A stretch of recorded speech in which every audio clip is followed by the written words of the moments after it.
बहुत बहुत स्वागत है जी। तुसीं वेख रहे हो study visa show with Harjot Kaur ते अज आपां प्रोग्राम दे विच यूएसए और कैनेडा बारे तां गल करनी है, पर कुछ अजिहे पहलू डिस्कस करने ने जो कि पेरेंट्स लई भी बहुत ही ज़्यादा जरूरी हुंदे है। गल खर्चे दी करांगे ते अज दी डिस्कशन लई साडे नाल शो विच मौजूद ने जी एडुलैंड इमीग्रेशनस तो visa expert mister Gurpreet ji. बहुत बहुत स्वागत है जी, सत श्री अकाल। Thank you very much Harjot ji और प्रोग्राम देख रहे सारे दर्शकों को मेरे वालों तो एडुलैंड की समूची टीम वालों प्यार भरिया सत श्री अकाल जी। सो यूएसए और कैनेडा जो गल हुंदी है आपां प्रोफाइल दे उपर तां वधिया काम कर लैंदे आ, हरेक चंगी मैच करदे आ कि कोर्स रैलीवेंट होवे, एसओपी ते गल होवे, जे यूएसए दी गल करिए इंटरव्यू नूं लैके तैयारियां होंदियां, पर खर्चा एक वड्डा इशू हमेशा बनिया रहिंदा है कि असीं घट तो घट किन्ने खर्चे विच जा सकदे आ या वध तो वध किन्ने खर्चे दी सानूं तैयारी रखनी चाहिदी है। सो गुरप्रीत जी अज आपां खास तौर ते खर्चे नूं लैके सवाल करने नाल दी नाल असीं दर्शकां नूं इह वी कहना चाहांगे कि शो विच अज असीं कॉल्स शो विच रिसीव नहीं कर रहे हैं, पर तुसीं कॉल लगातार दित्ते नंबर ते कर सकदे हो। एडुलैंड इमीग्रेशन दी टीम जो है तुहाडे नाल कॉन्टैक्ट करेगी, तुहाडे सवालां दे तुहाडे प्रोफाइल्स नूं लैके जो भी सवाल ने उन्हां दे जवाब तुहानूं लगातार मिलदे ही रहणगे। सो गुरप्रीत जी खर्चे दी जद गल हुंदी है किन्ने को खर्चे नूं लैके पेरेंट्स तैयार रहन जदों सोचदे ने कि असीं अपने बच्चे नूं यूएसए भेजना है या कैनेडा भेजना है? बिल्कुल हरजोत जी ये ना एक अहम मुद्दा है क्योंकि ये ते क्लैरिटी जी मिलनी चाहिए है वो मिलती नहीं है। स्टूडेंट अज कंसलटेंट के कोल विजिट करता है वो सोचता है कि यदा खर्चा आएगा 12 लाख, जब तक वीज़ा के कोल पहुँचता है वो 15, 18, 20 भी पहुँच जाते हैं। तो मतलब यही क्लैरिटी देना है। बिल्कुल सही किया तुसी। हर बार एलिजिबिलिटी की गल होंदी है, सानू पता किहड़ा बच्चा जा सकता वा, पास आउट किहड़ा जा सकता है, +2 काले प्रोग्राम जाऊगा, ग्रैजुएट किहड़े जाऊगा, सब पता है। खर्चा मेन मुद्दा है क्योंकि ਇਹਦਾ ਜਿਹੜਾ असर है सीधा ਉਹ ਮਾਂ-ਬਾਪ ਦੀ ਪੂਰੀ ਜ਼ਿੰਦਗੀ ਦੀ ਜਮਾ ਪੂੰਜੀ ਦੇ ਉੱਤੇ ਪੈਂਦਾ ਹੈ। ਬਿਲਕੁਲ। ਜਿਹੜਾ ਕਈਆਂ ਨੇ ਖੇਤਾਂ ਦੇ ਵਿੱਚ ਕੰਮ ਕਰਕੇ, ਕਈਆਂ ਨੇ ਬਾਰਡਰ ਦੇ ਉੱਤੇ ਕੰਮ ਕਰਕੇ, ਕਈਆਂ ਨੇ ਫੈਕਟਰੀਆਂ ਦੇ ਵਿੱਚ ਕੰਮ ਕਰਕੇ, ਪ੍ਰਾਈਵੇਟ ਰੁਜ਼ਗਾਰਾਂ ਦੇ ਵਿੱਚ ਥੋੜੇ ਪੈਸੇ ਜੋੜ ਕੇ ਇਹ ਪੈਸਾ ਜਮਾ ਪੂੰਜੀ ਇਕੱਠੀ ਕੀਤੀ ਹੁੰਦੀ ਹੈ ਜਿਹੜਾ ਬੱਚੇ ਦੇ ਉੱਤੇ ਲਾ ਕੇ ਬੱਚੇ ਨੂੰ ਬਾਹਰ ਭੇਜਣਾ ਚਾਹੁੰਦੇ ਆ। ਅੱਜ ਤੁਸੀਂ ਸਹੀ ਕਿਹਾ ਕਿ ਅਸੀਂ ਡਾਇਰੈਕਟ ਕਾਲ ਨਹੀਂ ਲੈ ਰਹੇ, ਮੈਂ ਹੀ ਕਿਹਾ ਕਿ ਅੱਜ ਡਾਇਰੈਕਟ ਕਾਲ ਨਹੀਂ ਲਵਾਂਗੇ। ਰੀਜ਼ਨ ਬੀਇੰਗ ਅੱਜ ਜਿਹੜਾ ਇਹ ਮੁੱਦਾ ਵਾ ਇਹ ਬਹੁਤ ਸੈਂਸਿਟਿਵ ਹੈ, ਇਹਦੇ ਤੇ ਗੱਲ ਕਰਨੀ ਜ਼ਰੂਰੀ ਹੈ, ਕਲੈਰਿਟੀ ਦੇਣੀ ਜ਼ਰੂਰੀ ਹੈ। ਤੁਹਾਡੀ ਕਾਲ ਲਗਾਤਾਰ ਤੁਸੀਂ ਕਰੋਗੇ ਤਾਂ ਸਿੱਧੀ ਵੀਜ਼ਾ ਐਕਸਪਰਟ ਕੋ ਜਾ ਰਹੀ ਹੈ, ਨਾਲ ਦੀ ਨਾਲ ਆਨਸਰ ਹੋਏਗੀ। ਸੋ ਤੁਸੀਂ ਸਾਡੇ ਨਾਲ ਕਨੈਕਟ ਕਰੋ ਕਾਲ ਦੇ ਨਾਲ। खर्चा मुद्दा आ सब तो पहला तो यूएस बारे गल कर लें। अज दोनों नेबर कंट्री जिदा हरजोत जी नाल गल हो रही सी मेरी कि दोनों नेबर कंट्रीज़ बारे गल करांगे, यूएस और कैनेडा। कोई होर गल नहीं, सिर्फ खर्चे के उत्ते स्टार्ट कर देना वा। कापी पेन चक लो जो तुसी भी नोट करना चाहते हो, ताकि इदा रहे कि जो चीज़ मैं मंच के उत्ते बैठ के लखां लोगों के सामने बोली है कि वही चीज़ मेरे दफ्तर दे विच हो रही है। ये भी बहुत ज़्यादा आंदा है कि सर टीवी दे उत्ते तो बहुत लोग बहुत कुछ कह जाते हैं, मुड़ के असल सच्चाई दफ्तर च पहुँच के पता लगती है कि कितना पैसा लगूगा। टीवी ते बैठण वाले तो यह भी कह जाते कि वीज़ा लगन तो पहला कुछ नहीं हैगा, पर जो जाओ दफ्तर के विच वीज़ा लगन ते पैसे भी पहला भी ले जाते और बाद च भी ले जाते हैं। तो मैं इस करके कापी पेन चक्कर नूं कह दिता इन्होंने हरजोत जी कि अज कापी पेन चक लो तो नोट कर लेना है जी अज की डेट पा के। सब तो पहला यूएस की गल करांगे तो यूएसए दे विच सब तो अहम खर्चा पहला खर्चा वा जिहदे बिना अगे नहीं वधिया जा सकता, that is a application fees. एक एप्लीकेशन फीस है जिहदे नाल अगे वधिया जा सकदा। असीं एप्लीकेशन नूं अपनी नूं एक चंगी यूनिवर्सिटी चंगी कॉलेज दे विच भेजदे आ कि असीं तुहाडे कॉलेज विच एडमिशन लेना चाहते हैं। मैं गुरप्रीत सिंह, मैं ग्रैजुएट हाँ, मैं मास्टर्स करना चाहना वा, मैं +2 हाँ, मैं बैचलर्स करना चाहना वा। सब तो पहला जो असीं अर्जी दिंदे आ वो अर्जी दे नाल एप्लीकेशन फीस जाती है। उस तो बाद दूसरा पड़ा आ जाता यूएसए का I-20 का। I-20 किसी कॉलेज की $10 है, किसी की $50 है, किसी की 100 है तो किसी की फ्री है। सो ये समझण दी लोड़ है यूएसए दे विच घट तो घट 3-4 इंस्टीट्यूशन दे विच अपलाई करना जरूरी है। जो असीं 3-4 च करते हैं, एक फ्री है, एक $150 का वा, एक 100 का वा, एक 80 का वा, इस तरह करते करते $300-350 का खर्चा जिहड़ा है वो I-20 दे उत्ते आ जाता है। ओके। ती दूजी फीस हुण नोट करी जाना वा तुसीं, जे नोट करोगे तो ज़्यादा फायदेमंद है जे तुसीं यूएस जाना चाहते हो। तीजी फीस है सर्विस फीस, जिहड़ी स्टैंड करती है service SEVIES student visitor information system. जिहड़ा कि जो तुसी कोई भी बच्चा बाहर जाता एक्सचेंज हुंदा वा, वो बच्चा बाहर जाने के लिए अपलाई करता वा तो उन्होंने एक $350 सरकारी फीस भरनी पैंदी है, जिहड़ी कि बाहर जाने के लिए 1 साल के लिए वैलिड है। ओके। 1 साल तक तुसी कभी भी अपनी हाई कमीशन तो अपॉइंटमेंट लैके अगे बढ़ सकते हो। सो साल ਲਈ वैलिड रहता $350। ਚੌਥੀ ਫੀਸ ਤੇ ਲਾਸਟ ਫੀਸ ਹੈਗੀ ਹੈ ਜਿਹੜੀ ਕੀ ਹੈਗੀ ਹੈ ਅੰਬੈਸੀ ਫੀਸ $160 ਜਿੱਥੇ ਅੰਬੈਸੀ ਦਾ ਖਾਤਾ ਆ PNB ਚ ਹੈ ਔਰ ਐਕਸਿਸ ਬੈਂਕ ਚ ਹੈ, ਜਿਹੜਾ ਤੁਹਾਨੂੰ ਚੰਗਾ ਲੱਗਦਾ ਹੈ ਉਹਦੇ ਵਿੱਚ ਤੁਸੀਂ ਆਪਣੇ $160 ਇੰਟੂ 85 ਕਰਕੇ ਹਾਈ ਕਮਿਸ਼ਨ 85 ਨਾਲ ਲੈ ਰਿਹਾ ਵਾ ਇਸ ਟਾਈਮ ਇੰਟੂ 85 ਕਰਕੇ ਜਮ੍ਹਾਂ ਕਰਾ ਦੇਣਾ।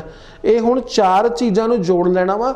ਇਹ ਖਰਚਾ ਬਿਫੋਰ ਵੀਜ਼ਾ ਆ, ਹਲੇ ਅਸੀਂ ਖਰਚੇ ਤੇ ਹੀ ਹਰਜੋਤ ਜੀ, ਇਹ ਖਰਚਾ ਬਿਫੋਰ ਵੀਜ਼ਾ ਆ। ਸੋ ਬਿਫੋਰ ਵੀਜ਼ਾ 4 ਖਰਚੇ ਹੋਣੇ ਆ, ਇਸ ਤੋਂ ਇਲਾਵਾ ਕੋਈ ਖਰਚਾ ਨਹੀਂ ਹੁੰਦਾ ਜਿਹੜੇ ਜੈਨੂਅਨ ਹੈਗੇ ਨੇ। ਹੁਣ ਖਰਚੇ ਦੇ ਉੱਤੇ ਆ ਜਾਂਦੇ, ਇਹ ਤਾਂ ਬਿਫੋਰ ਵੀਜ਼ਾ ਹੋ ਗਿਆ ਸਰ। ਆਫਟਰ ਵੀਜ਼ਾ ਕੀ ਹੈ, ਜੇ ਨਾ ਤੁਹਾਡੀ ਜੇਬ ਦੇ ਉੱਤੇ ਖਾਸਾ ਅਸਰ ਪਾਉਂਦਾ ਹੈ ਕਿਉਂਕਿ ਉਹਦੇ ਵਿੱਚ ਟਿਊਸ਼ਨ ਫੀਸ ਹੁੰਦੀ ਹੈ, ਉਹਦੇ ਵਿੱਚ ਇੰਸ਼ੋਰੈਂਸ ਹੁੰਦੀ ਹੈ, ਉਹਦੇ ਵਿੱਚ 에ਅਰ ਟਿਕਟ ਹੁੰਦੀ ਹੈ, ਉਹਦੇ ਵਿੱਚ ਮੈਡੀਕਲ ਹੁੰਦਾ ਵਾ, ਉਹ ਸਾਰਾ ਇੱਕ ਮੇਜਰ ਖਰਚਾ ਜਿਹੜਾ ਤੁਹਾਡਾ USA ਦਾ, ਇਹ ਹੁਣ ਯਾਦ ਰੱਖਣਾ ਹੈ ਕਿ ਵੀਜ਼ਾ ਲੱਗਣ ਤੋਂ ਬਾਅਦ 'ਚ ਹੁੰਦਾ ਹੈ ਜੀ। ਪਹਿਲਾਂ ਇਹ 4 ਚੀਜ਼ਾਂ, ਵੀਜ਼ਾ ਲੱਗਣ ਤੋਂ ਬਾਅਦ ਮੇਨ ਖਰਚਾ ਹੋਣਾ ਵਾ ਜਿਹੜਾ ਤੁਹਾਡਾ ਜਾਣਾ। ਹੁਣ ਫੀਸ ਦੇ ਉੱਤੇ ਆ ਜਾਂਦੇ, ਸਭ ਤੋਂ ਇੰਪੋਰਟੈਂਟ ਹੈ ਬਿਲਕੁਲ ਫੀਸ ਨਹੀਂ ਦੇਵਾਂਗੇ ਹਰਜੋਤ ਜੀ ਤੇ ਬੱਚਾ ਕਿੱਦਾਂ ਬਾਰਡਰ ਸਿਕਿਉਰਿਟੀ ਫੋਰਸ ਨੂੰ ਕ੍ਰਾਸ ਕਰੇਗਾ, ਕਿੱਦਾਂ ਇਮੀਗ੍ਰੇਸ਼ਨ ਕਲੀਅਰ ਕਰੇਗਾ, ਹਨਾ। ਬਿਲਕੁਲ ਫੀਸ ਦੇਣੀ ਬਹੁਤ ਜ਼ਰੂਰੀ ਹੈ। ਤਾਂ ਫੀਸ ਸ਼ੁਰੂ ਹੋ ਜਾਂਦੀ ਹੈ ਸਿਰਫ $10,000 ਤੋਂ ਸਾਲਾਨਾ। ਓਕੇ, ਜੇ ਅੱਜ $82 ਹੈ ਤੇ ਮਤਲਬ 8,20,000, ਜੇ 85 ਹੈ ਤੇ 8,50,000। ਇਹਦੇ ਚੋਂ ਵੀ ਸਟੂਡੈਂਟ ਕੀ ਕਰ ਸਕਦਾ ਹੈ, 6 ਮਹੀਨਿਆਂ ਦੀ ਫੀਸ ਦੇ ਕੇ ਜਾ ਸਕਦਾ ਹੈ। ਸੋ 6 ਮਹੀਨਿਆਂ ਦੀ ਫੀਸ ਹੋ ਗਈ 4,10,000 ਜਾਂ 4,25,000। ਇਹ ਫੀਸ ਇੱਕ ਨੋਟ ਕਰ ਲੈਣਾ ਤੁਸੀਂ ਗੱਲ ਸਰੋਤਿਓ, ਇਹ ਸ਼ੁਰੂਆਤ ਹੈ। ਇਹ ਸ਼ੁਰੂ ਹੁੰਦੀ ਹੈ $10,000 ਤੋਂ ਫੀਸ $50,000 ਤੱਕ ਜਾਂਦੀ ਹੈ। ਜੇ ਤੁਸੀਂ ਕਹੋਗੇ ਕਿ ਤੁਸੀਂ ਟੌਪ ਰਿਸਰਚ ਯੂਨੀਵਰਸਿਟੀ 'ਚ ਜਾਣਾ ਹੈ, ਤੁਸੀਂ ਆਈਵੀ ਲੀਗ ਯੂਨੀਵਰਸਿਟੀਆਂ ਦੇ ਵਿੱਚ ਜਾਣਾ ਵਾ, ਤੁਸੀਂ ਇਸ ਤਰ੍ਹਾਂ ਦੀ ਯੂਨੀਵਰਸਿਟੀਆਂ 'ਚ ਜਾਣਾ ਵਾ ਜਿਹੜੀਆਂ 4-4, 5-5 ਹਜ਼ਾਰ ਏਕੜ 'ਚ ਫੈਲੀਆਂ ਨੇ ਤੇ ਰਿਸਰਚ ਯੂਨੀਵਰਸਿਟੀਆਂ ਨੇ, ਉਹਨਾਂ ਦੀ ਫੀਸ $25,000 ਤੋਂ ਘੱਟ ਨਹੀਂ ਹੈ।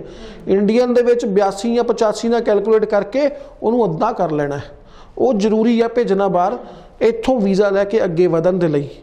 ਮੈਡੀਕਲ ਇੰਸ਼ੋਰੈਂਸ $500 ਤੋਂ $1,000 ਦੇ ਵਿੱਚ ਹੋ ਜਾਂਦਾ ਵਾ, ਮਤਲਬ 40,000 ਤੋਂ 80,000 ਦੇ ਵਿੱਚ। ਮੈਡੀਕਲ 2-3 ਹਜ਼ਾਰ ਰੁਪਏ ਖਰਚਾ ਆਉਂਦਾ ਵਾ। ਇਹ ਟਿਕਟ ਤੁਹਾਡੀ ਮਰਜ਼ੀ ਹੈ, ਤੁਸੀਂ ਹੁਣ 1 ਲੱਖ ਵਾਲੀ ਲੈਣੀ ਹੈ ਜਾਂ 4 ਲੱਖ ਵਾਲੀ ਲੈਣੀ ਹੈ। ਇਹ ਖਰਚੇ ਮੈਂ ਉਮੀਦ ਕਰਦਾ ਵਾਂ USA ਦੇ ਖਰਚੇ ਨੇ ਤੁਸੀਂ ਨੋਟ ਕੀਤੇ ਹੋਣਗੇ, ਔਰ ਇਹ ਨੋਟ ਕਰਕੇ ਦੇਖੋਗੇ ਤੁਹਾਡਾ ਕੀ ਖਰਚਾ, ਤੁਹਾਡੇ ਸਾਹਮਣੇ ਸਾਰਾ ਖਰਚਾ। ਜੇ ਤੁਹਾਨੂੰ ਇਹ ਪਤਾ ਹੋਊਗਾ ਤੁਹਾਡਾ ਕੋਈ ਵੀ ਧੱਕਾ ਨਹੀਂ ਕਰ ਸਕਦਾ। ਬਿਲਕੁਲ ਬਿਲਕੁਲ ਸਹੀ ਗੱਲ ਤੁਸੀਂ ਕਹੀ, ਕਿਉਂਕਿ ਜਦੋਂ ਪੂਰੀ ਜਾਣਕਾਰੀ ਨਹੀਂ ਹੈ ਉਦੋਂ ਹੀ ਸਟੂਡੈਂਟ ਜਿਹੜੇ ਠੱਗੀ ਦੇ ਸ਼ਿਕਾਰ ਹੋ ਜਾਂਦੇ ਨੇ। ਸੋ ਗੁਰਪ੍ਰੀਤ ਜੀ ਨੇ ਬੜੀ ਡਿਟੇਲ ਦੇ ਵਿੱਚ ਸਟੈਪ ਬਾਈ ਸਟੈਪ ਤੁਹਾਨੂੰ ਹਰੇਕ ਗੱਲ ਸਮਝਾਈ ਹੈ। ਤੁਹਾਡਾ ਫਿਰ ਵੀ ਕੋਈ ਡਾਊਟ ਹੋਵੇ ਤਾਂ ਜੋ ਲਗਾਤਾਰ ਨੰਬਰ ਡਿਸਪਲੇ ਹੋ ਰਿਹਾ ਇਸ ਉੱਪਰ ਤੁਸੀਂ ਬੇਝਿਜਕ ਕਾਲ ਕਰ ਸਕਦੇ ਹੋ। ਐਡੂਲੈਂਡ ਇਮੀਗ੍ਰੇਸ਼ਨ ਦੀ ਟੀਮ ਤੁਹਾਡੇ ਨਾਲ ਕੰਟੈਕਟ ਕਰੇਗੀ, ਤੁਹਾਨੂੰ ਪੂਰਾ ਸਹੀ ਤਰੀਕੇ ਨਾਲ ਸਮਝਾਏਗੀ। ਤੁਹਾਡੀ ਆਪਣੀ ਪ੍ਰੋਫਾਈਲ ਨੂੰ ਲੈ ਕੇ ਕੋਈ ਸਵਾਲ ਹੈ, ਤੁਸੀਂ ਹਾਲ ਤੱਕ ਸਮਝ ਨਹੀਂ ਪਾ ਰਹੇ ਹੋ ਅਸੀਂ ਕਿੱਥੇ ਅਪਲਾਈ ਕਰੀਏ, ਸੋ ਟਾਈਮਲੀ ਜੋ ਹੈ ਆਪਣੇ ਡਾਕੂਮੈਂਟਸ ਦੀ ਅਸੈਸਮੈਂਟ ਵੀ ਤੁਸੀਂ ਕਰਵਾਉਣਾ ਚਾਹੁੰਦੇ ਹੋ ਤਾਂ ਸਟਾਲ ਦੇ ਵਿੱਚ ਜੋ ਹੈ ਨੀਚੇ ਤੁਸੀਂ ਐਡਰੈਸ ਡਿਟੇਲਸ ਵੀ ਦੇਖ ਸਕਦੇ ਹੋ ਐਡੂਲੈਂਡ ਇਮੀਗ੍ਰੇਸ਼ਨ ਦੀ। ਤੁਸੀਂ ਆਪਣੇ ਡਾਕੂਮੈਂਟਸ ਲੈ ਕੇ ਇੱਥੇ ਵਿਜ਼ਿਟ ਕਰ ਸਕਦੇ ਹੋ ਤਾਂ ਕਿ ਫਟਾਫਟ ਅਸੈਸਮੈਂਟ ਕਰਵਾਓ, ਚੀਜ਼ਾਂ ਕੈਲਕੂਲੇਟ ਕਰੋ ਕਿ ਸਾਨੂੰ ਕਿੱਥੇ ਅਪਲਾਈ ਕਰਨਾ ਚਾਹੀਦਾ। ਅਗਰ ਆਪਾਂ ਫੀਸ ਦੀ ਵੀ ਗੱਲ ਕਰਦੇ ਹਾਂ ਆਪਣੇ ਬਜਟ ਦੇ ਅਕੋਰਡਿੰਗਲੀ ਤੁਸੀਂ ਵੇਖ ਸਕਦੇ ਹੋ। ਸੋ ਜ਼ਿਆਦਾਤਰ ਗੁਰਪ੍ਰੀਤ ਜੀ ਜਦੋਂ ਤੁਹਾਡੇ ਕੋਲ ਸਟੂਡੈਂਟ ਆਉਂਦੇ, ਪੇਰੈਂਟਸ ਆਉਂਦੇ ਆ, ਖਰਚੇ ਨੂੰ ਲੈ ਕੇ ਕਿਸ ਤਰ੍ਹਾਂ ਦਾ ਸਵਾਲ ਉਹਨਾਂ ਦਾ ਬਹੁਤ ਜ਼ਿਆਦਾ ਹੈ ਜੋ ਤੁਸੀਂ ਜ਼ਰੂਰ ਚਾਹੋਗੇ ਕਿ ਅੱਜ ਆਪਾਂ ਸ਼ੋਅ ਦੇ ਜ਼ਰੀਏ ਕਲੀਅਰ ਕਰ ਦਈਏ। ਉਹ ਵਿਚਾਰੇ ਸਹੀ ਪੁੱਛਦੇ ਨੇ ਕਿਉਂਕਿ ਉਹਨਾਂ ਨੇ ਪੂਰੀ ਜਮ੍ਹਾਂ ਪੂੰਜੀ ਜਾਂ ਕਿਸੇ ਆੜਤੀ ਤੋਂ ਫੜ ਕੇ ਜਾਂ ਕਿਤੋਂ ਨਾ ਕਿਤੋਂ ਕਰਜ਼ਾ ਲੈ ਕੇ ਜਾਂ ਆਪਣੇ ਜ਼ਮੀਨ ਦਾ ਕੋਈ ਹਿੱਸਾ ਵੇਚ ਕੇ ਕੁਛ ਨਾ ਕੁਛ ਕਰਨਾ ਹੁੰਦਾ ਤੇ ਉਹ ਬਹੁਤ ਵਰਿਡ ਹੁੰਦੇ ਨੇ। ਉਹਨਾਂ ਦੇ ਮਨ 'ਚ ਇੱਕੋ ਹੀ ਸਵਾਲ ਹੁੰਦਾ ਕਿ ਇਹ ਖਰਚਾ ਤੁਸੀਂ ਸਹੀ ਦੱਸ ਰਹੇ ਹੋ ਕਿ ਭਾਜੀ ਤੁਸੀਂ ਅੱਜ ਸਾਨੂੰ ਦੱਸਤਾ ਕਿ 10 ਲੱਖ ਲੱਗਣਾ, ਜੇ ਤੁਸੀਂ ਕੱਲ ਨੂੰ ਕਹਿ ਤਾ 11 ਲੱਗਣਾ, ਸਾਡੇ ਲਈ ਬਹੁਤ ਔਖਾ ਹੋ ਜਾਣਾ। 1 ਲੱਖ ਇਕੱਠਾ ਕਰਨ ਨੂੰ ਸਾਨੂੰ 20 ਬੰਦਿਆਂ ਨਾਲ ਗੱਲ ਕਰਨੀ ਪੈਣੀ ਹੈ ਤਾਂ ਵੀ ਸ਼ਾਇਦ ਇਕੱਠਾ ਨਾ ਹੋਵੇ।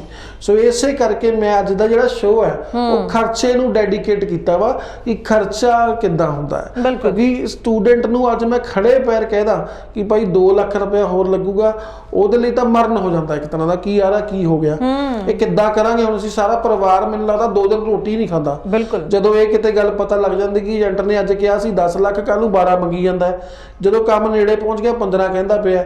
ਸੋ ਇਸੇ ਕਰਕੇ ਕਲੈਰਿਟੀ ਲੈ ਕੇ ਆਇਆ ਵਾਂ, ਇਹਨੂੰ ਨੋਟ ਉਮੀਦ ਕਰਦਾ ਤੁਸੀਂ ਕਰ ਲਿਆ ਹੋਣਾ ਵਾ। ਔਰ ਜ਼ਰੂਰ ਤੁਸੀਂ ਇਹ ਚੀਜ਼ ਨੂੰ ਨੋਟ ਕਰਕੇ ਜਦੋਂ ਕਿਸੇ ਵੀ ਕੰਸਲਟ ਕੰਸਲਟੈਂਟ ਕੋਲ ਕਿਸੇ ਵੀ ਏਜੰਟ ਕੋਲ ਜਾਂਦੇ ਹੋ, ਇਹ ਤੁਹਾਡੇ ਪੇਪਰ ਤੇ ਲਿਖਿਆ ਹੋਣਾ ਚਾਹੀਦਾ ਖਰਚਾ ਹੁੰਦਾ ਵਾ। ਇਦੂ ਇਲਾਵਾ ਕੋਈ ਖਰਚਾ ਮੰਗਦਾ ਵਾ, ਵੱਧ ਤੋਂ ਵੱਧ ਕੰਸਲਟੈਂਟ ਆਪਣੀ ਕੰਸਲਟੇਸ਼ਨ ਫੀਸ ਮੰਗ ਸਕਦਾ ਵਾ, ਕੋਈ 10 20 50 ਹਜ਼ਾਰ ਜੋ ਕਿਸੇ ਨੇ ਰੱਖੀ ਹੋਵੇ। ਉਹ ਜੇ ਤੁਹਾਨੂੰ ਹੈਗਾ ਕਿ ਤੁਸੀਂ ਦੇ ਸਕਦੇ ਹੋ ਤੁਸੀਂ ਦਿਓ, ਜੇ ਤੁਹਾਨੂੰ ਲੱਗਦਾ ਕਿ ਤੁਸੀਂ ਉਹ 'ਚ ਕੋਈ ਕੰਸੈਸ਼ਨ ਚਾਹੁੰਦੇ ਲੈ ਸਕਦੇ ਹੋ ਕੰਸਲਟੈਂਟ ਤੋਂ, ਉਸ ਏਜੰਟ ਤੋਂ, ਉਹਦੇ ਤੇ ਡਿਪੈਂਡ ਹੈ। ਪਰ ਤੁਸੀਂ ਇਹ ਖਰਚੇ ਜਿਹੜੇ ਜੈਨੂਅਨ ਹੈ ਇਹਨਾਂ 'ਚ ਕੋਈ ਫੇਰ ਬਦਲ ਨਹੀਂ ਹੋਣਾ, ਇਹ ਇੱਦਾਂ ਹੀ ਰਹਿਣੇ। ਤੁਸੀਂ ਜਿਹੜੀ ਮਰਜ਼ੀ ਯੂਨੀਵਰਸਿਟੀ ਅਪਲਾਈ ਕਰ ਲਓ, 5,500 ਤੋਂ ਜ਼ਿਆਦਾ USA ਦੇ ਵਿੱਚ ਯੂਨੀਵਰਸਿਟੀਆਂ ਕਾਲਜ ਹੈਗੇ ਨੇ, ਉਹ ਸਾਰਿਆਂ 'ਚ ਜਿਹ 'ਚ ਮਰਜ਼ੀ ਅਪਲਾਈ ਕਰ ਲਓ, ਇਹ ਖਰਚਾ ਇੰਝ ਹੀ ਰਹਿਣਾ ਹੈ। ਜੀ ਜੀ, ਇਹ ਯਾਨੀ ਕਿ ਫਿਕਸ ਖਰਚੇ ਨੇ ਜਿਹੜੇ ਪ੍ਰਿਪੇਅਰ ਕਰਕੇ ਹੀ ਤੁਸੀਂ ਆਪਣਾ ਮਾਈਂਡ ਅੱਗੇ ਵਧੋ ਕਿ ਅਸੀਂ ਜਾਣਾ ਹੈ, ਤੇ ਇੰਨੀ ਕੁ ਤਿਆਰੀ ਸਾਡੀ ਜ਼ਰੂਰ ਹੋਣੀ ਚਾਹੀਦੀ ਹੈ। ਸੋ ਗੁਰਪ੍ਰੀਤ ਜੀ, ਅੱਗੋਂ ਆਪਾਂ ਜਦੋਂ USA ਦੀ ਗੱਲ ਕਰਦੇ ਹਾਂ, ਅਪਾਇੰਟਮੈਂਟਸ ਨੂੰ ਲੈ ਕੇ ਬਹੁਤ ਸਾਰੇ ਸਵਾਲ ਸਾਡੇ ਕੋਲ ਲਗਾਤਾਰ ਸਟੂਡੈਂਟਸ ਦੇ ਪਹੁੰਚਦੇ ਰਹਿੰਦੇ ਨੇ ਕਿ ਅਪਾਇੰਟਮੈਂਟ ਨਹੀਂ ਮਿਲ ਰਹੀ ਹੈ। ਤਾਂ ਸਵਾਲ ਇੱਥੇ ਆਉਂਦਾ ਹੈ ਕਿ ਜਿਹੜੇ ਸਟੂਡੈਂਟ ਤੁਹਾਡੇ ਕੋਲ ਆਉਂਦੇ ਨੇ, ਕੀ ਤੁਸੀਂ ਉਹਨਾਂ ਨੂੰ ਸ਼ੋਰਿਟੀ ਦਿੰਦੇ ਹੋ ਕਿ ਤੁਹਾਡੇ ਤੋਂ ਫਾਈਲ ਪ੍ਰੋਸੈਸ ਹੁੰਦੀ ਹੈ ਤਾਂ ਟਾਈਮਲੀ ਜੋ ਹੈ ਉਹਨਾਂ ਦੀ ਅਪਾਇੰਟਮੈਂਟ ਉਹਨਾਂ ਨੂੰ ਮਿਲ ਸਕਦੀ ਹੈ? ਟਾਈਮਲੀ ਸਰਵਿਸਿਜ਼ ਦਾ ਮੈਂ ਵਚਨਬੱਧ ਹਾਂ। ਐਡੂਲੈਂਡ ਇਮੀਗ੍ਰੇਸ਼ਨ ਤੋਂ ਦੁਬਾਰਾ ਮੈਂ ਇਸ ਮੰਚ ਤੇ ਬੈਠਾ ਵਾਂ ਔਰ ਮੈਂ ਇਸ ਗੱਲ ਦਾ ਵਚਨਬੱਧ ਹਾਂ, ਜੇ ਕੋਈ ਵੀ ਸਟੂਡੈਂਟ ਸਾਡੇ ਕੋਲੋਂ ਪ੍ਰੋਸੈਸ ਕਰਦਾ ਆ, ਉਹ US ਹੋਵੇ ਚਾਹੇ ਕੋਈ ਵੀ ਕੰਟਰੀ ਹੋਵੇ, US 'ਚ ਹਰਡਲ ਆਉਂਦਾ ਹੈ ਜਿੱਦਾਂ ਹਰਜੋਤ ਜੀ ਨੇ ਕਿਹਾ, ਅਪਾਇੰਟਮੈਂਟ ਦਾ ਹਰਡਲ ਹੈਗਾ ਆ। ਬਟ ਮੈਂ ਆਸ਼ਵਾਸਨ ਦਿੰਦਾ, ਵਾਅਦਾ ਕਰਦਾ ਵਾਂ, ਜਿਹੜੇ ਸਟੂਡੈਂਟ ਮੇਰੇ ਤੋਂ ਅਪਲਾਈ ਕਰਦੇ ਆ, ਮੇਰੀ ਕੰਪਨੀ ਤੋਂ ਅਪਲਾਈ ਕਰ ਰਹੇ ਨੇ, ਉਹਨਾਂ ਨੂੰ ਅਪਾਇੰਟਮੈਂਟ ਉਹਨਾਂ ਦੇ ਇਨਟੇਕ ਤੋਂ ਪਹਿਲਾਂ ਜ਼ਰੂਰ ਮਿਲੇਗੀ ਜੀ। ਜਿਹੜੇ ਵੀ ਕਾਉਂਸਲੇਟ 'ਚ ਮਿਲੇ ਅਪਾਇੰਟਮੈਂਟ ਜ਼ਰੂਰ ਮਿਲੇਗੀ। ਕਿਸੇ ਨੂੰ ਨਿਰਾਸ਼ ਨਹੀਂ ਹੋਣਾ ਪਏਗਾ, ਕਿਸੇ ਨੂੰ ਆਪਣਾ ਇਨਟੇਕ ਡੈਫਰ ਨਹੀਂ ਕਰਨਾ ਪਏਗਾ, ਕਿਸੇ ਨੂੰ ਸਾਲਾਂ ਖਰਾਬ ਨਹੀਂ ਕਰਨੇ ਪੈਣਗੇ, ਕਿਸੇ ਨੂੰ ਪੈਸਾ ਖਰਾਬ ਨਹੀਂ ਕਰਨਾ ਪਏਗਾ। ਇਹ ਮੈਂ ਤੁਹਾਡੇ ਨਾਲ ਵਚਨਬੱਧ ਹਾਂ ਜੀ। ਬਿਲਕੁਲ। ਸੋ ਇਹ ਬਹੁਤ ਵੱਡੀ ਗੱਲ ਹੁੰਦੀ ਹੈ ਕਿ ਜੇਕਰ ਔਨ ਸਕਰੀਨ ਕੋਈ ਬੈਠ ਕੇ ਕੰਸਲਟੈਂਟ ਇਹ ਇੰਨੀ ਸ਼ੋਰਿਟੀ ਦੇ ਨਾਲ ਸਟੂਡੈਂਟਸ ਨੂੰ ਕਹਿੰਦੇ ਨੇ ਕਿ ਯੈਸ ਅਸੀਂ ਸਟੂਡੈਂਟਸ ਨੂੰ ਅਪਾਇੰਟਮੈਂਟ ਜੋ ਹੈ ਟਾਈਮਲੀ ਲੈ ਕੇ ਦੇਵਾਂਗੇ। ਸੋ ਇੱਕ ਜੋ ਸਾਲਾਂ ਦਾ ਕੰਮ ਕੀਤਾ ਹੁੰਦਾ, ਮਿਹਨਤ ਕੀਤੀ ਹੁੰਦੀ, ਤਜਰਬਾ ਹੁੰਦਾ, ਉਸੇ ਦੇ ਦਮ ਤੇ ਕੋਈ ਕੰਸਲਟੈਂਟ ਇੰਨੀ ਵੱਡੀ ਗੱਲ ਕਹਿੰਦਾ। ਸੋ ਅਗਰ ਤੁਹਾਨੂੰ ਵੀ ਕੋਈ ਅਜਿਹੀ ਦਿੱਕਤ ਫੇਸ ਕਰਨੀ ਪੈ ਰਹੀ ਹੈ ਤਾਂ ਤੁਸੀਂ ਹੁਣੇ ਨਿਸੰਕੋਚ ਜੋ ਹੈ ਇਹ ਸਕਰੀਨ ਤੇ ਨੰਬਰ ਦਿੱਤਾ ਹੋਇਆ, ਇਸ ਉੱਪਰ ਕਾਲ ਕਰਕੇ ਜੋ ਹੈ ਐਡੂਲੈਂਡ ਇਮੀਗ੍ਰੇਸ਼ਨ ਦੀ ਟੀਮ ਦੇ ਨਾਲ ਰਾਬਤਾ ਕਾਇਮ ਕਰ ਸਕਦੇ ਹੋ। ਤੁਸੀਂ ਗੁਰਪ੍ਰੀਤ ਜੀ ਨੂੰ ਮਿਲਣਾ ਚਾਹੁੰਦੇ ਹੋ ਤਾਂ ਇਸੇ ਨੰਬਰ ਦੇ ਉੱਪਰ ਅਪਾਇੰਟਮੈਂਟ ਲੈ ਕੇ ਤੁਸੀਂ ਇਹਨਾਂ ਨੂੰ ਮਿਲ ਸਕਦੇ ਹੋ, ਆਪਣੀ ਪ੍ਰੋਫਾਈਲ ਡਿਸਕਸ ਕਰ ਸਕਦੇ ਹੋ। ਸੋ ਇਨਟੇਕਸ ਦੀ ਵੀ ਗੱਲ ਜ਼ਰੂਰ ਕਰ ਲਈਏ ਕਿ ਜਿਹੜੇ ਸਟੂਡੈਂਟਸ ਮਨ ਬਣਾ ਰਹੇ ਨੇ USA ਜਾਣਾ, ਉਹਨਾਂ ਨੇ ਤਿਆਰੀ ਵਿੱਚ ਨੇ, ਤਾਂ ਹੁਣ ਕਿਹੜੇ ਇਨਟੇਕ ਦੀ ਤਿਆਰੀ ਕਰਨ, ਪੂਰੀ ਤਰ੍ਹਾਂ ਤਿਆਰ ਹੋ ਕੇ ਅੱਗੇ ਵਧਣ ਤਾਂ ਕਿ ਟਾਈਮਲੀ ਜੋ ਹੈ ਉਹਨਾਂ ਨੂੰ ਸੀਟ ਮਿਲ ਸਕੇ? ਬਿਲਕੁਲ। ਮਾਰਚ, ਅਪ੍ਰੈਲ ਔਰ ਮਈ ਇਹ ਤਿੰਨੋਂ ਹੀ ਇਨਟੇਕ ਅਵੇਲੇਬਲ ਨੇ, ਤਿੰਨੋਂ ਮਹੀਨਿਆਂ ਦੇ ਇਨਟੇਕ ਅਵੇਲੇਬਲ ਨੇ। ਮਾਰਚ, ਅਪ੍ਰੈਲ ਔਰ ਮਈ ਤੁਸੀਂ ਕਿਸੇ ਵੀ ਇਨਟੇਕ ਦੇ ਵਿੱਚ ਅਪਲਾਈ ਕਰ ਸਕਦੇ ਹੋ। ਕਮਿਊਨਿਟੀ ਕਾਲਜਸ ਪਏ ਨੇ, ਸਰਕਾਰੀ ਸਟੇਟ ਯੂਨੀਵਰਸਿਟੀਆਂ 'ਚ ਐਡਮਿਸ਼ਨ ਖੁੱਲੀ ਹੈ। ਜਿੱਥੇ ਵੀ ਤੁਸੀਂ ਹੱਥ ਰੱਖੋਗੇ, ਕੈਲੀਫੋਰਨੀਆ ਜਾਣਾ ਚਾਹੁੰਦੇ ਹੋ, ਵਾਸ਼ਿੰਗਟਨ ਜਾਣਾ ਚਾਹੁੰਦੇ ਹੋ, ਵਾਸ਼ਿੰਗਟਨ DC ਜਾਣਾ ਚਾਹੁੰਦੇ ਹੋ, ਨਿਊਯਾਰਕ ਜਾਣਾ ਚਾਹੁੰਦੇ ਹੋ, ਕਿਹੜੀ ਮੈਸਚੂਸੈਟਸ ਜਾਣਾ ਚਾਹੁੰਦੇ ਹੋ, ਬੋਸਟਨ 'ਚ ਜਾ ਕੇ ਪੜ੍ਹਨਾ ਚਾਹੁੰਦੇ ਹੋ, ਤੁਸੀਂ ਦੱਸੋ ਕਿੱਥੇ ਜਾਣਾ। ਨਾਰਥ ਡਕੋਟਾ, ਸਾਊਥ ਡਕੋਟਾ, ਹਰ ਏਰੀਆ ਦੇ ਵਿੱਚ ਐਡੂਲੈਂਡ ਦੇ ਮੰਚ ਦੇ ਉੱਤੇ ਕੋਈ ਨਾ ਕੋਈ ਇੰਸਟੀਟਿਊਟ ਹੈਗਾ ਵਾ। ਤੁਹਾਨੂੰ ਬਿਲਕੁਲ ਘਬਰਾਉਣ ਦੀ ਲੋੜ ਨਹੀਂ ਹੈ। ਤੁਸੀਂ ਆਪਣੀ ਕੁਐਰੀ ਕਲੀਅਰ ਕਰਨਾ ਚਾਹੁੰਦੇ ਹੋ, ਕਾਲ ਤਾਂ ਕਰ ਹੀ ਰਹੇ ਹੋ, ਤੁਸੀਂ ਕਾਲ ਦੇ ਨਾਲ ਸੇਮ ਨੰਬਰ ਤੇ WhatsApp ਵੀ ਕਰ ਸਕਦੇ ਹੋ। ਟੀਮ ਤੁਹਾਨੂੰ ਪ੍ਰੋਪਰ ਆਨਸਰ ਕਰੇਗੀ ਔਰ ਢੁਕਵਾਂ ਪ੍ਰੋਗਰਾਮ ਦੇਵੇਗੀ ਔਰ ਇਨਟੇਕ ਦੇਵੇਗੀ ਔਰ ਤੁਹਾਡੀ ਇੱਕ ਕੁਐਰੀ ਕਲੀਅਰ ਕਰਾਂਗੇ ਅਸੀਂ ਤੁਹਾਨੂੰ। ਜੀ ਬਿਲਕੁਲ। ਸੋ ਇਸੇ ਲਈ ਅਸੀਂ ਵੀ ਤੁਹਾਨੂੰ ਹਮੇਸ਼ਾ ਇਹ ਵੀ ਨਾਲ ਕਹਿੰਦੇ ਆ ਕਿ ਇੱਕ ਚੰਗੇ ਕੰਸਲਟੈਂਟ ਦੀ ਚੋਣ ਕਰਕੇ ਅੱਗੇ ਵਧਿਆ ਕਰੋ। ਉਹਨਾਂ ਦੇ ਪਹਿਲੇ ਕੀਤੇ ਕੰਮ, ਕਿਸ ਤਰ੍ਹਾਂ ਦੀ ਪ੍ਰੋਫਾਈਲਸ ਉਹਨਾਂ ਨੇ ਕੰਮ ਕੀਤਾ ਹੈ, ਦੇਖਿਆ ਕਰੋ ਤਾਂ ਕਿ ਤੁਹਾਨੂੰ ਪੂਰੇ ਕੌਨਫੀਡੈਂਸ ਦੇ ਨਾਲ ਤੁਸੀਂ ਵੀ ਅੱਗੇ ਵਧ ਸਕੋ। ਸੋ ਜ਼ਰੂਰ ਅੱਗੋਂ ਆਪਾਂ ਥੋੜੀ ਕੈਨੇਡਾ ਬਾਰੇ ਵੀ ਗੱਲ ਕਰ ਲਈਏ। ਸੋ ਕੈਨੇਡਾ ਨੂੰ ਲੈ ਕੇ ਸਟੂਡੈਂਟਸ ਦਾ ਜਿਹੜਾ ਸਵਾਲ, ਚਾਹੇ ਕਿ USA ਦੀ ਜਦੋਂ ਗੱਲ ਕਰਦੇ ਹਾਂ ਉੱਥੇ ਤਾਂ ਸਟੂਡੈਂਟਸ ਇੰਟਰਵਿਊ ਦੀ ਵੇਟ ਕਰਦੇ ਨੇ, ਪਰ ਜਦ ਕੈਨੇਡਾ ਦੀ ਗੱਲ ਆ ਜਾਂਦੀ ਹੈ, ਜਦੋਂ ਉੱਥੇ ਇੰਟਰਵਿਊ ਸ਼ਬਦ ਨਾਲ ਜੁੜ ਜਾਂਦਾ ਸਟੂਡੈਂਟ ਘਬਰਾ ਜਾਂਦਾ ਹੈ। ਤੁਸੀਂ ਕੀ ਕਹੋਗੇ? ਬਿਲਕੁਲ। ਅੱਜ ਥੋੜੀ ਬਹੁਤੀ ਘਬਰਾਹਟ ਕੁਝ ਬੱਚਿਆਂ ਨੂੰ ਹੋਈ ਹੈ, ਕੁਝ ਏਜੰਟਸ ਨੂੰ ਵੀ ਹੋਈ ਹੈ, ਪਰ ਉਹਨਾਂ ਨੂੰ ਹੋਈ ਜਿਨ੍ਹਾਂ ਨੇ ਗਲਤ ਡਾਕੂਮੈਂਟ ਦਾ ਯੂਜ਼ ਕੀਤਾ ਹੋਣਾ। ਉਮੀਦ ਕਰਦਾ ਵਾਂ ਕਿ ਇਦਾਂ ਦੇ ਕੰਸਲਟੈਂਟ ਏਜੰਟ ਨਾ ਮਾਤਰ ਹੋਣਗੇ ਔਰ ਜਿਹੜੇ ਹੋਣਗੇ ਵੀ ਉਹਨਾਂ ਨੇ ਵੀ ਹੁਣ ਸਹੀ ਕੰਮ ਕਰਨਗੇ ਅੱਗੇ ਜਾ ਕੇ, ਕਿਉਂਕਿ ਇਹ ਬੱਚਿਆਂ ਦੀ ਇੰਟਰਵਿਊਜ਼ ਨਾ ਆਉਣ ਤਾਂ ਕਿ ਇਹ ਸਮੂਥ ਪ੍ਰੋਸੈਸ ਹੋਵੇ। ਔਰ ਮੈਨੂੰ ਲੱਗਦਾ ਕਿ ਅੱਜ ਦੀ ਡੇਟ 'ਚ ਸਾਰੇ ਹੀ ਬਹੁਤ ਵਧੀਆ ਕੰਮ ਕਰ ਰਹੇ ਨੇ, ਕਿਉਂਕਿ ਮੈਂ ਕੋਈ ਵੀ ਨੈਗੇਟਿਵ ਮਾਰਕੀਟਿੰਗ ਲਈ ਨਹੀਂ ਆਇਆ। ਮੈਂ ਇੱਥੇ ਬੱਚਿਆਂ ਨੂੰ ਸੰਬੋਧਿਤ ਕਰਨ ਆਇਆ, ਬੱਚਿਆਂ ਨੂੰ ਸਹੀ ਗਾਈਡ ਕਰਨਾ ਸੀ। ਔਰ ਇੱਥੇ ਸਭ ਤੋਂ ਪਹਿਲਾ ਫਰਜ਼ ਬਣਦਾ ਕਿ ਐਡੂਲੈਂਡ ਸਹੀ ਗਾਈਡ ਕਰ ਰਿਹਾ ਕਿ ਨਹੀਂ ਕਰ ਰਿਹਾ ਜੀ। ਔਰ ਇਹਦੇ ਵਿੱਚ ਦੇਖਾਂ ਤਾਂ ਇੰਟਰਵਿਊ ਹਾਲੇ ਤੱਕ ਐਡੂਲੈਂਡ ਦੇ ਇੱਕ ਵੀ ਬੱਚੇ ਨੂੰ ਇੰਟਰਵਿਊ ਨਹੀਂ ਆਇਆ। ਸਭ ਤੋਂ ਵੱਡੀ ਗੱਲ ਹੈ, ਕਿਉਂਕਿ ਇੱਕ ਵੀ ਸਟੂਡੈਂਟ ਨੂੰ ਇੰਟਰਵਿਊ ਨਾ ਆਉਣਾ ਮਤਲਬ ਸਾਰਿਆਂ ਦੇ genuine document, genuine education, genuine ਫਾਈਲਾਂ ਨੇ, ਕਿਉਂਕਿ ਕੋਈ ਵੀ ਹਾਲੇ ਤੱਕ ਇੰਟਰਵਿਊ ਨਹੀਂ ਆਇਆ। ਇਹੀ ਰੂਟੀਨ ਅੱਗੇ ਰਹੇਗਾ, ਸਾਡੇ ਕਿਸੇ ਬੱਚੇ ਨੂੰ ਇੰਟਰਵਿਊ ਨਹੀਂ ਆਏਗਾ। ਰਾਦਰ ਦੈਨ ਹਾਂ ਕਿਸੇ ਇੱਕ ਰੀਅਲ ਬੱਚੇ ਦਾ ਹੀ ਕਿਸੇ ਦਾ ਇੰਟਰਵਿਊ ਆ ਜਾਏ ਰੀਸੈਂਟ ਪਾਸ ਆਊਟ, ਅਗਰ ਹਾਈ ਕਮਿਸ਼ਨ ਲੈਣਾ ਚਾਹੇ ਤੇ ਮੋਸਟ ਵੈਲਕਮ ਆ, ਕਿਉਂਕਿ ਸਾਡੇ ਬੱਚੇ 100% ਪ੍ਰਪੇਅਰ ਨੇ, ਚਾਹੇ ਇੰਟਰਵਿਊ ਆਏ ਚਾਹੇ ਨਾ ਆਏ। ਕਿਉਂ ਪ੍ਰਪੇਅਰ ਨੇ? ਜੈਨੂਅਨ ਪ੍ਰੋਫਾਈਲ ਹੈ, ਖੁਦ ਉਹਨਾਂ ਦੇ ਦਿੱਤੇ ਹੋਏ ਡਾਕੂਮੈਂਟ, ਖੁਦ ਉਹਨਾਂ ਦੇ ਦਿੱਤੇ ਹੋਏ ਸਾਰਾ ਫੰਡਿੰਗ ਸਿਸਟਮ, ਸਭ ਕੁਝ ਉਹਨਾਂ ਦਾ ਹੈ। ਇਸ ਕਰਕੇ ਕਦੀ ਵੀ ਕਿਸੇ ਬੱਚੇ ਦੀ ਇੰਟਰਵਿਊ ਆਏਗੀ ਤੇ ਉਹ ਬੱਚੇ ਬਿਨਾਂ ਪ੍ਰੈਪਰੇਸ਼ਨ ਤੋਂ ਇੰਟਰਵਿਊ ਦੇਗਾ ਔਰ ਕਲੀਅਰ ਕਰਕੇ ਆਏਗਾ। ਜੀ ਜੀ ਜੀ ਬਿਲਕੁਲ, ਆਈ ਹੋਪ, ਕਿਉਂਕਿ ਸਾਨੂੰ ਲਗਾਤਾਰ ਸਟੂਡੈਂਟਸ ਦੇ ਕੈਨੇਡਾ ਇੰਟਰਵਿਊ ਨੂੰ ਲੈ ਕੇ ਬਹੁਤ ਸਾਰੇ ਸਵਾਲ ਆਉਂਦੇ ਨੇ, ਇਸੇ ਕਰਕੇ ਇਹ ਸ਼ੋਅ ਦੇ ਵਿੱਚ ਅਸੀਂ ਇਹ ਸਵਾਲ ਜ਼ਰੂਰ ਰੱਖਿਆ। ਸੋ ਇੱਕ ਪੀਟੀ ਵਾਲੇ ਸਟੂਡੈਂਟਸ ਦਾ ਬਹੁਤ ਸਾਰੇ ਸਵਾਲ ਹੁੰਦੇ ਆ ਗੁਰਪ੍ਰੀਤ ਜੀ ਸਾਡੇ ਕੋਲ ਕਿ ਪੀਟੀ ਦੇ ਵਿੱਚ ਚੰਗਾ ਸਕੋਰ ਹੈ ਪਰ ਪ੍ਰੋਫਾਈਲ ਤਾਂ ਉਹਨਾਂ ਦੀ ਨਾਨ ਐਸਡੀਐਸ ਵਿੱਚ ਹੋ ਜਾਂਦੀ ਹੈ, ਕੀ ਉਹਨਾਂ ਦੇ ਚਾਂਸਿਸ ਲੱਗਦੇ ਨੇ ਕੈਨੇਡਾ ਵਿੱਚ ਅਗਰ ਉਹ ਅਪਲਾਈ ਕਰਦੇ ਨੇ ਵੀਜ਼ਾ ਆਏਗਾ, ਜਾਂ ਫਿਰ ਉਹਨਾਂ ਨੂੰ ਨਹੀਂ ਅਪਲਾਈ ਕਰਨਾ ਚਾਹੀਦਾ ਕਿ ਕਿਤੇ ਰਿਫਿਊਜ਼ਲ ਨਾ ਆ ਜਾਏ? ਅਕੋਰਡਿੰਗ ਟੂ ਹਰਜੋਤ ਜੀ, high commission, Canadian high commission ਨੇ ਜਦੋਂ ਲਾਸਟ ਵੈਬੀਨਾਰ ਕੀਤਾ ਸੀ, ਜਦੋਂ ਉਹਨਾਂ ਦੇ ਜਿਹੜੇ ਨੁਮਾਇੰਦੇ ਸੀਗੇ ਖੁਦ ਬੋਲ ਰਹੇ ਸੀਗੇ, ਉਹ ਮੇਰੇ ਕੋਲ ਰਿਕਾਰਡਿੰਗਾਂ ਪਈਆਂ ਨੇ ਹਲੇ ਵੀ, ਉਹਦੇ ਵਿੱਚ ਉਹਨਾਂ ਨੇ ਖੁਦ ਕਿਹਾ ਹੈ ਕਿ ਅਸੀਂ ਜਿਹੜੇ ਬੱਚਿਆਂ ਨੂੰ ਐਕਸੈਪਟ ਕਰ ਰਹੇ ਹਾਂ that is with the background from the IELTS ਔਰ ਨਾਲ ਪੀਟੀਈ ਤੇ ਨਾਲ ਟੋਫਲ। ਔਰ ਰੀਸੈਂਟਲੀ ਵੀ ਮੈਂ ਬੱਚਿਆਂ ਨੂੰ ਆਪਣੇ ਰਿਜ਼ਲਟ ਦਿਖਾਏ ਆ, ਜੇ ਦੇਖਣੇ ਆ ਪੀਟੀ ਦੇ ਰਿਜ਼ਲਟ ਸਾਡੇ YouTube ਚੈਨਲ ਦੇ ਉੱਤੇ ਚਲੇ ਜਾਓ ਜਿਹੜਾ ਕਿ ਐਡੂਲੈਂਡ ਇਮੀਗ੍ਰੇਸ਼ਨ ਦੇ ਨਾਮ ਤੇ ਹੀ ਹੈ, ਉੱਥੇ ਜਾ ਕੇ ਤੁਸੀਂ ਪੀਟੀ ਬੱਚਿਆਂ ਦੇ ਰਿਜ਼ਲਟ ਦੇਖ ਸਕਦੇ ਹੋ, ਜਿਨ੍ਹਾਂ ਦੇ 60 ਪੀਟੀ ਹੈ, 58 ਪੀਟੀ ਤੇ ਰਿਜ਼ਲਟ, 56 ਪੀਟੀ ਤੇ ਰਿਜ਼ਲਟ, 54 ਪੀਟੀ ਦੇ ਉੱਤੇ ਰਿਜ਼ਲਟ। ਸੋ ਮਤਲਬ ਇਹ ਸਾਰੇ ਰਿਜ਼ਲਟ ਮੈਂ ਪਾਏ ਹੋਏ ਨੇ, ਬੱਚਿਆਂ ਨੂੰ PPRs ਵੀ ਸ਼ੋਅ ਕੀਤੇ ਨੇ ਔਰ ਕੋਈ ਦਿੱਕਤ ਨਹੀਂ ਆ। ਜਦੋਂ ਵੀਜ਼ਾ ਲੱਗਣਾ ਹੈ ਉਦੋਂ ਲੱਗਣਾ ਹੈ, ਪਰ ਡਾਕੂਮੈਂਟੇਸ਼ਨ ਸਹੀ ਨਹੀਂ ਹੋਊਗਾ ਤੇ ਆਇਲਸ ਵਾਲੇ ਦਾ ਵੀ ਨਹੀਂ ਲੱਗਣਾ। ਜਦੋਂ ਡਾਕੂਮੈਂਟੇਸ਼ਨ ਪੂਰਾ ਵਾ, ਸਿਸਟਮ ਪੂਰਾ ਆ, ਪੀਟੀ ਵਾਲਾ ਵੀ ਐਕਸੈਪਟੇਬਲ ਹੈ, ਟੋਫਲ ਵਾਲਾ ਵੀ ਐਕਸੈਪਟੇਬਲ ਹੈ। ਜਦੋਂ ਡਾਕੂਮੈਂਟ ਪੂਰਾ ਨਹੀਂ ਹੈ, ਆਇਲਟ 7 ਬੈਂਡ ਵਾਲਾ ਵੀ ਰਿਫਿਊਜ਼ਲ ਮਾਰਕੀਟ 'ਚ ਘੁੰਮਦਾ ਵਾ, ਤੁਸੀਂ ਦੇਖ ਸਕਦੇ ਹੋ। ਬਿਲਕੁਲ ਤੁਸੀਂ ਸਹੀ ਗੱਲ ਕਹੀ, ਕਿਉਂਕਿ ਪਿੱਛੇ ਜਦੋਂ ਕੈਨੇਡਾ ਵਿੱਚ ਲਗਾਤਾਰ ਰਿਫਿਊਜ਼ਲਸ ਆਈਆਂ ਸੀ ਤਾਂ 7 ਬੈਂਡ ਸਕੋਰ ਵਾਲੇ ਸਟੂਡੈਂਟਸ ਦੀ ਵੀ ਰਿਫਿਊਜ਼ਲ ਅਸੀਂ ਦੇਖੀ ਹੈ। ਤੇ ਜਿੱਥੇ ਚੰਗੇ ਤਰੀਕੇ ਨਾਲ ਕੰਸਲਟੈਂਟ ਨੇ ਕੰਮ ਕੀਤਾ ਤਾਂ ਉੱਥੇ ਨਾਨ ਐਸਡੀਐਸ ਪ੍ਰੋਫਾਈਲ ਦੇ ਉੱਪਰ ਵੀ ਵੀਜ਼ਾ ਲੱਗੇ ਅਸੀਂ ਦੇਖੇ ਨੇ। ਸੋ ਬਹੁਤ ਚੀਜ਼ਾਂ ਡਿਪੈਂਡ ਕਰਦੀਆਂ ਕਿ ਕੰਸਲਟੈਂਟ ਜਿਹੜਾ ਤੁਹਾਡੀ ਪ੍ਰੋਫਾਈਲ ਨੂੰ ਕਿਵੇਂ ਰਿਪਰੈਜ਼ੈਂਟ ਕਰ ਰਹੇ ਨੇ ਐਮਬੈਸੀ ਦੇ ਵਿੱਚ, ਐਸਓਪੀ ਵਿੱਚ ਕੀ ਚੀਜ਼ਾਂ ਮੈਂਸ਼ਨ ਕੀਤੀਆਂ ਜਾ ਰਹੀਆਂ, ਕੋਰਸ ਸਿਲੈਕਸ਼ਨ ਕਿਸ ਤਰ੍ਹਾਂ ਹੈ, ਜਾਂ ਬਾਕੀ ਸਭ ਚੀਜ਼ਾਂ ਦੀ ਚੋਣ ਹੋਣੀ ਇੱਕ ਮਾਹਿਰ ਕੰਸਲਟੈਂਟ ਹੀ ਚੰਗੇ ਢੰਗ ਨਾਲ ਕਰ ਸਕਦਾ ਹੈ। ਸੋ ਹੋਰ ਜਦੋਂ ਆਪਾਂ ਕੈਨੇਡਾ ਦੀ ਗੱਲ ਕਰਦੇ ਹਾਂ, ਸਟੂਡੈਂਟ ਕਿੱਥੇ ਗਲਤੀਆਂ ਕਰ ਜਾਂਦੇ ਨੇ, ਜੋ ਮੈਂ ਚਾਹੂੰਗੀ ਕਿ ਆਪਾਂ ਸ਼ੋਅ ਦੇ ਜ਼ਰੀਏ ਸਟੂਡੈਂਟਸ ਨੂੰ ਜਾਣਕਾਰੀ ਦਈਏ ਤੇ ਉਹ ਅਵੇਅਰ ਰਹਿਣ ਤੇ ਉਹ ਗਲਤੀਆਂ ਨਾ ਕਰਨ ਤੇ ਕਿਤੇ ਉਹਨਾਂ ਨੂੰ ਰਿਫਿਊਜ਼ਲ ਦਾ ਸ਼ਿਕਾਰ ਨਾ ਹੋਣਾ ਪਵੇ। ਬਿਲਕੁਲ ਰਿਫਿਊਜ਼ਲ ਲਈ ਸ਼ਿਕਾਰ ਨਹੀਂ ਹੋਣਾ ਪਏਗਾ। ਪਹਿਲਾਂ ਤਾਂ ਐਕਸਪੀਰੀਅੰਸਡ ਕੰਸਲਟੈਂਟ ਲੱਭਣਾ ਪਏਗਾ ਜੀ। ਦੂਸਰਾ, ਜਿਨ੍ਹਾਂ ਦੇ ਕੋਲ ਡਾਇਰੈਕਟ ਕਾਲਜ ਦੇ ਯੂਨੀਵਰਸਿਟੀ ਦੇ ਟਾਈ ਅਪ ਨੇ, ਉਹ ਲੱਭਣਾ ਪਏਗਾ ਜੀ। ਤੀਸਰਾ, ਆਪਣੀ ਪ੍ਰੋਫਾਈਲ ਤੇ ਨਜ਼ਰ ਬਣਾ ਕੇ ਰੱਖਣੀ ਹੈ, ਨਾ ਕਿ ਵੀਜ਼ਾ ਦੇ ਉੱਤੇ ਡਾਇਰੈਕਟਲੀ। ਆਪਣੀ ਪ੍ਰੋਫਾਈਲ ਕੀ ਕਹਿੰਦੀ ਹੈ? ਮੇਰੀ ਪ੍ਰੋਫਾਈਲ ਅਗਰ ਇਦਾਂ ਦੀ ਹੈ ਕਿ ਮੈਂ ਇੱਕ ਕਾਲਜ 'ਚ ਹੀ ਜਾ ਸਕਦਾ, ਯੂਨੀਵਰਸਿਟੀ 'ਚ ਮੇਰੀ ਐਡਮਿਸ਼ਨ ਨਹੀਂ ਹੋ ਸਕਦੀ, ਤਾਂ ਯੂਨੀਵਰਸਿਟੀ ਦਾ ਪਿੱਛਾ ਛੱਡ ਦਿਓ। ਜੇ ਤੁਹਾਡੀ ਪ੍ਰੋਫਾਈਲ ਹੈ ਕਿ ਤੁਸੀਂ ਯੂਨੀਵਰਸਿਟੀ ਜਾ ਸਕਦੇ ਹੋ ਤੇ ਕਾਲਜ ਦਾ ਪਿੱਛਾ ਛੱਡ ਦਿਓ। ਤੁਸੀਂ ਲੱਗਦਾ ਹੈ ਕਿ ਤੁਹਾਡਾ ਪ੍ਰੋਫਾਈਲ ਬੈਚਲਰ ਡਿਗਰੀ ਲਈ ਬਣਿਆ ਤੇ ਡਿਪਲੋਮਾ ਦਾ ਪਿੱਛਾ ਛੱਡਣਾ ਪੈਣਾ। ਜੇ ਡਿਪਲੋਮਾ ਦੇ 'ਚ ਹੀ ਜਾ ਸਕਦੇ, ਬੈਚਲਰ 'ਚ ਅਸੀਂ ਐਲੀਜੀਬਲ ਹੀ ਨਹੀਂ ਹੈਗੇ, ਉਹਦੇ 'ਚ ਜਾਣਾ। ਮੇਰਾ ਕਹਿਣ ਦਾ ਮਕਸਦ ਇਹ ਨਹੀਂ ਹੈ ਸਾਰੀਆਂ ਐਗਜ਼ਾਮਪਲ ਦੇਣ ਦਾ ਕਿ ਸਾਨੂੰ ਸਾਡੀ ਪ੍ਰੋਫਾਈਲ ਤੇ ਨਜ਼ਰ ਮਾਰਨੀ ਚਾਹੀਦੀ ਹੈ। ਸਿਰਫ ਕੈਨੇਡਾ ਨਜ਼ਰ 'ਚ ਨਹੀਂ ਹੋਣਾ ਚਾਹੀਦਾ ਕਿ ਮੈਂ ਕੈਨੇਡਾ ਹੀ ਜਾਣਾ, ਮੇਰਾ ਗਵਾਂਢੀ ਚਲਾ ਗਿਆ ਮੈਂ ਵੀ ਜਾਣਾ, ਮੇਰਾ ਮਾਮੇ ਦਾ ਮੁੰਡਾ ਚਲ ਗਿਆ ਮੈਂ ਵੀ ਜਾਣਾ। ਇਹ ਚੀਜ਼ ਦਿਲ 'ਚ ਨਹੀਂ ਹੋਣੀ ਚਾਹੀਦੀ। ਹਾਂ, ਤੁਸੀਂ ਆਪਣੀ ਕੈਪੇਬਿਲਿਟੀ ਤੇ ਆਪਣੀ ਪ੍ਰੋਫਾਈਲ ਦੇ ਅਕੋਰਡਿੰਗ ਕੈਨੇਡਾ ਜਾਣਾ ਵਾ, ਜਾ ਸਕਦੇ ਹੋ, ਕੋਈ ਪ੍ਰੋਬਲਮ ਨਹੀਂ ਹੈ। ਜੇ ਬੱਚਾ ਆਪਣੀ ਸਿਰਫ ਪ੍ਰੋਫਾਈਲ ਤੇ ਨਜ਼ਰ ਰੱਖੇ, ਆਪਣੀ ਆਇਲਟਸ ਤੇ ਫੋਕਸ ਕਰੇ, ਚੰਗਾ ਸਕੋਰ ਹਾਸਲ ਕਰੇ, ਪ੍ਰੈਫਰਡ 6 ਈਚ ਹੈਗਾ ਵਾ, ਉਹ ਹੈਗਾ ਹੀ ਹੈ, ਸੋ ਉਸ ਅਕੋਰਡਿੰਗ ਚੱਲੇ ਤਾਂ ਵੀਜ਼ਾ ਲੱਗਣ ਦੇ ਚਾਂਸ ਖੁਦ ਬ ਖੁਦ ਵੱਧ ਜਾਣਗੇ। ਔਰ ਸਟੇਟਮੈਂਟ ਆਫ ਪਰਪਸ ਖੁਦ ਬਣਾਏ, ਆਪਣੀ ਹੱਡ ਬੀਤੀ ਕਹਿੰਦੇ ਜਿਹੜੀ ਮੈਂ ਕੀਤਾ ਅੱਜ ਤੱਕ ਉਹ ਲਿਖੇ, ਆਪਣਾ ਫਰਦਰ ਗੋਲ ਲਿਖੇ ਕਿ ਮੈਂ ਕੀ ਜ਼ਿੰਦਗੀ 'ਚ ਕਰਨਾ ਚਾਹੁੰਦਾ, ਤੇ ਜ਼ਰੂਰ ਵੀਜ਼ਾ ਮਿਲੇਗਾ। ਬਿਲਕੁਲ ਸਹੀ ਕਿਹਾ ਤੁਸੀਂ, ਕਿਉਂਕਿ ਸਟੂਡੈਂਟ ਜਦ ਖੁਦ ਐਸਓਪੀ ਲਿਖਦਾ ਉਹਨੂੰ ਪਤਾ ਹੁੰਦਾ ਕੀ ਚੀਜ਼ਾਂ ਇਨਕਲੂਡ ਨੇ, ਔਰ ਕੌਨਫੀਡੈਂਸ ਇੱਕ ਅਲੱਗ ਸਟੂਡੈਂਟ ਵਿੱਚ ਜ਼ਰੂਰ ਆਉਂਦਾ ਹੈ।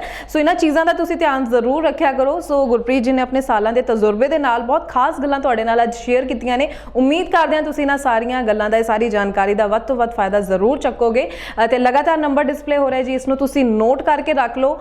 ਸ਼ੋਅ ਤੋਂ ਬਾਅਦ ਵੀ ਤੁਸੀਂ ਇਸ ਨੰਬਰ ਤੇ ਕਾਲ ਕਰਕੇ ਐਡੂਲੈਂਡ ਇਮੀਗ੍ਰੇਸ਼ਨ ਦੀ ਟੀਮ ਦੇ ਨਾਲ ਕੰਟੈਕਟ ਕਰਕੇ ਪ੍ਰੋਫਾਈਲ ਨੂੰ ਲੈ ਕੇ, ਖਰਚੇ ਨੂੰ ਲੈ ਕੇ, ਇਨਟੇਕ ਨੂੰ ਲੈ ਕੇ ਕੋਈ ਵੀ ਸਵਾਲ ਹੈ ਤੁਸੀਂ ਕਲੀਅਰ ਜ਼ਰੂਰ ਕਰ ਸਕਦੇ ਹੋ। ਐਡਰੈਸ ਡਿਟੇਲ ਵੀ ਜੋ ਹੈ ਨੀਚੇ ਸ਼ੋ ਹੋ ਰਹੀਆਂ ਨੇ। ਤੁਸੀਂ ਆਪਣੇ ਡਾਕੂਮੈਂਟਸ ਲੈ ਕੇ ਆਓ, ਆਪਣੇ ਪੇਰੈਂਟਸ ਨੂੰ ਨਾਲ ਲੈ ਕੇ ਆਓ, ਅਸੈਸਮੈਂਟ ਕਰਵਾ ਕੇ ਰਾਈਟ ਟਾਈਮ ਤੇ ਸਹੀ ਡਿਸੀਜਨ ਦੇ ਨਾਲ ਅੱਗੇ ਵਧੋ। ਤੇ ਜੀ ਗੁਰਪ੍ਰੀਤ ਜੀ, ਇੱਥੇ ਮੈਂ ਜ਼ਰੂਰ ਤੁਹਾਡੇ ਤੋਂ ਇੱਕ ਸਲਾਹ ਉਹਨਾਂ ਸਟੂਡੈਂਟਸ ਲਈ ਲੈਣਾ ਚਾਹਾਂਗੀ ਕਿ ਜਿਹੜੇ ਹਲੇ ਅਪਲਾਈ ਕਰਨਾ ਚਾਹ ਰਹੇ ਨੇ, ਮਨ ਬਣਾ ਰਹੇ ਨੇ, ਤੇ ਕਿਵੇਂ ਉਹ ਡਿਸੀਜਨ ਲੈਣ।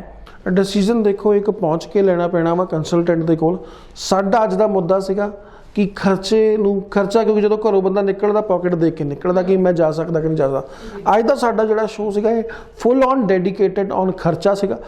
ਸਮਾਂ ਘੱਟ ਹੋਣ ਕਰਕੇ ਕੈਨੇਡਾ ਬਾਰੇ ਗੱਲ ਨਹੀਂ ਕਰ ਪਾਏਗੀ ਖਰਚਾ ਕੀ ਹੋਊਗਾ, ਪਰ ਜਾਂਦੇ ਜਾਂਦੇ ਦੱਸਣਾ ਚਾਹੁੰਦਾ ਕੈਨੇਡਾ ਦੇ ਵਿੱਚ ਸਰਕਾਰੀ ਇੰਸਟੀਟਿਊਸ਼ਨ ਦੇ ਵਿੱਚ ਤੁਸੀਂ ਸਿਰਫ ਮਾਤਰ $500 ਭਰ ਕੇ ਜਾਂ $2500 ਭਰ ਕੇ ਵੀ ਆਪਣਾ ਵੀਜ਼ਾ ਲੈ ਸਕਦੇ ਹੋ।